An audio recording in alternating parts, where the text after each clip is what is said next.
Alright guys, I'm back with my review of this week's TNA Impact Wrestling for April 4th, 2013. And there were a couple good things on the show this week. Starts off with Aces and Eights coming out and Anderson, Devon, and D'Lo get in the ring. Garrett Bischoff is about to get in the ring. He's on the steps.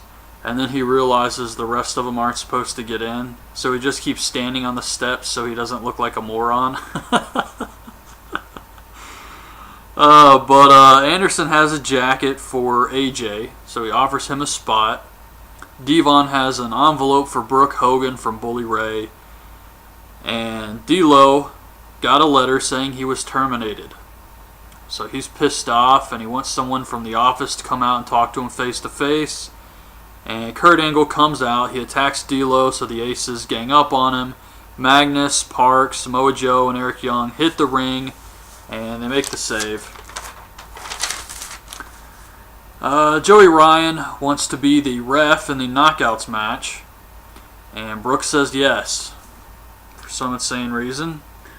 So it's Velvet and Taryn Terrell versus Tara and Gail Kim, and Joey Ryan is touching the Knockouts. He won't make counts. He won't do anything, really. He's just standing in the ring checking them out the whole time. Velvet gets in Ryan's face, and Gail Kim runs out and pushes her over, and she falls and her face just hits the bottom rope. It looked nasty as hell. But she seemed to be okay. And Gail starts flirting with Joey Ryan. Taryn Terrell rolls her up. Gail reverses it, holds the tights. Joey Ryan does a fast count, so Tara and Gail Kim get the win. Afterwards, Taryn Terrell low blows Joey Ryan. I didn't care for this.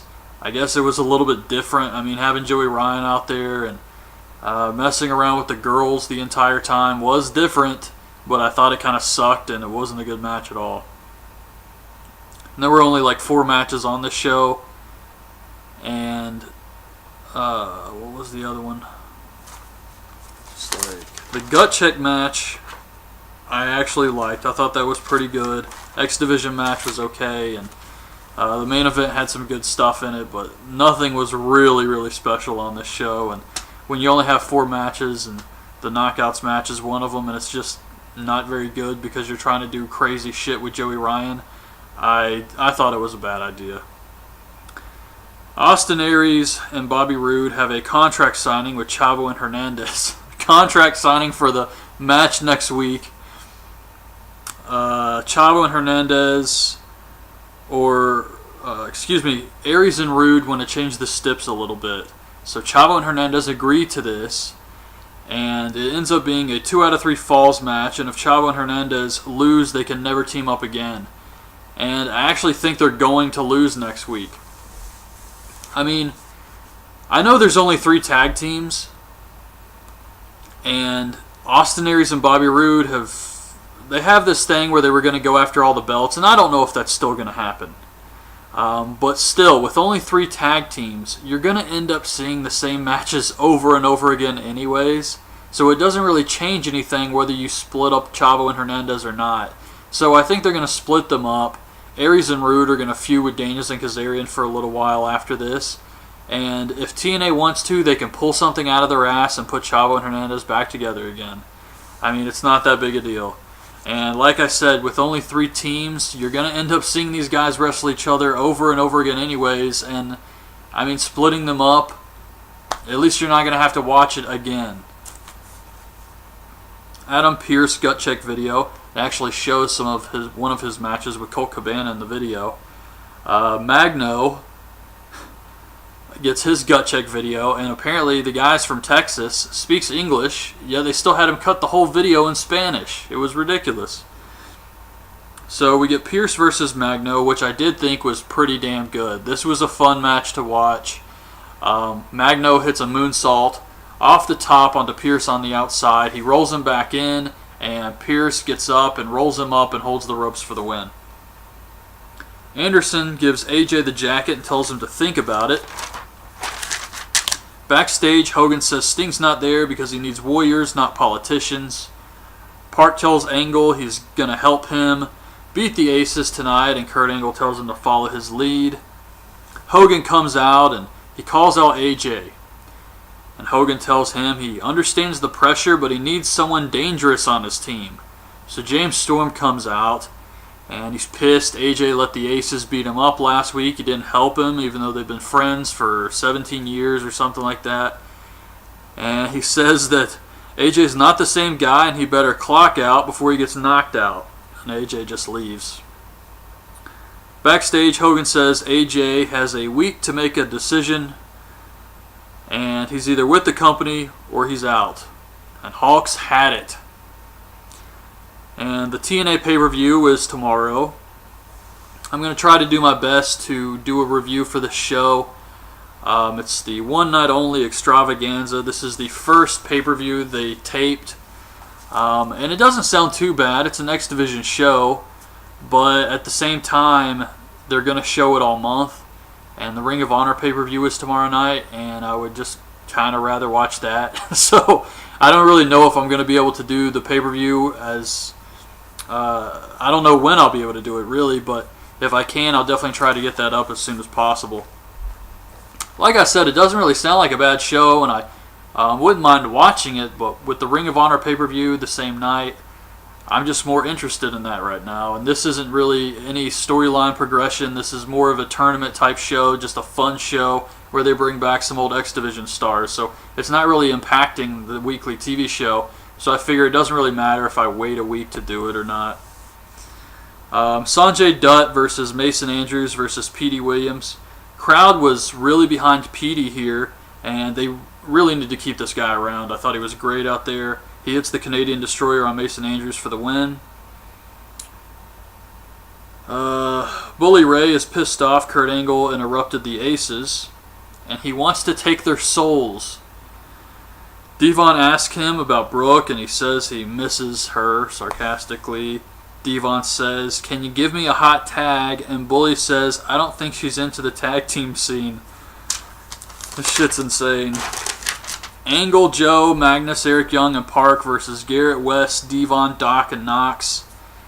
Devon does a spin-a-rooney in this match. I don't know if he's good friends with Booker T, and it was kind of a tribute for Booker going into the Hall of Fame or something, or maybe I'm just out of my mind and it was just a fucking spin-a-rooney, but that's the first thing I thought was, hey, maybe this is, something for Booker.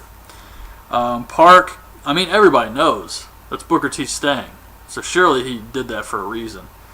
Park gets a hot tag and starts taking out all the Aces. And all hell breaks loose. Everyone starts fighting. And Park is still fighting off the Aces, but Doc hits him with a low blow for the win. So the Aces go over here, which is good.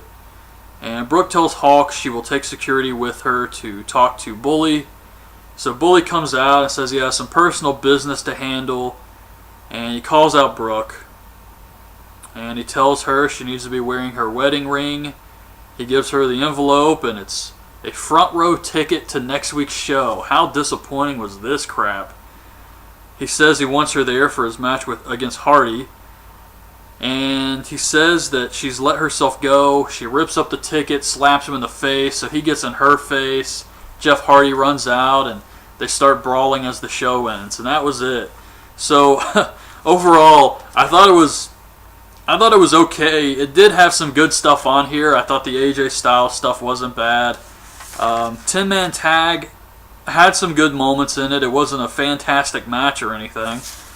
But X Division match wasn't bad either. I just kind of expected more out of that one.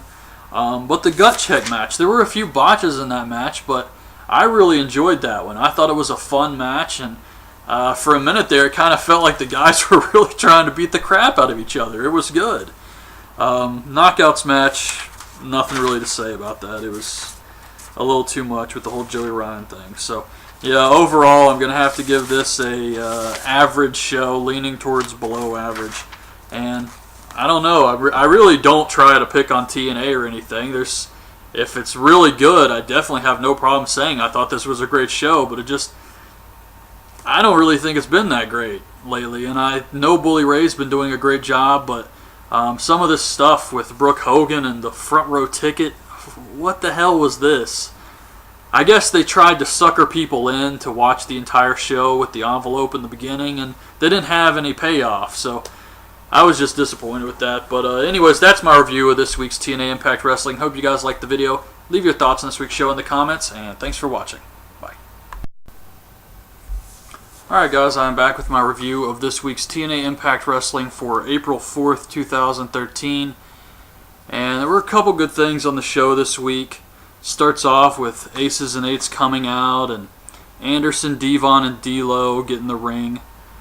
Garrett Bischoff is about to get in the ring. He's on the steps, and then he realizes the rest is hell. But she seemed to be okay. And Gail starts flirting with Joey Ryan. Taryn Terrell rolls her up. Gail reverses it, holds the tights. Joey Ryan does a fast count, so Tara and Gail Kim get the win. Afterwards, Taryn Terrell low blows Joey Ryan. I didn't care for this. I guess it was a little bit different. I mean, and he wants someone from the office to come out and talk to him face to face. And Kurt Angle comes out. He attacks D'Lo, so the Aces gang up on him. Magnus, Parks, Samoa Joe, and Eric Young hit the ring, and they make the save.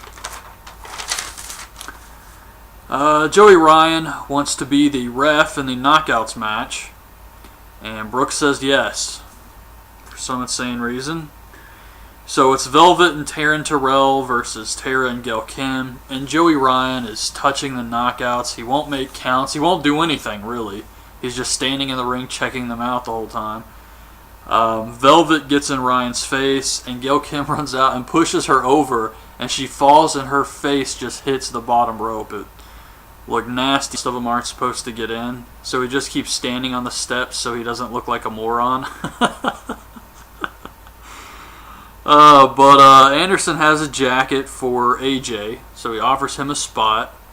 Devon has an envelope for Brooke Hogan from Bully Ray. And D'Lo got a letter saying he was terminated. So he's pissed off.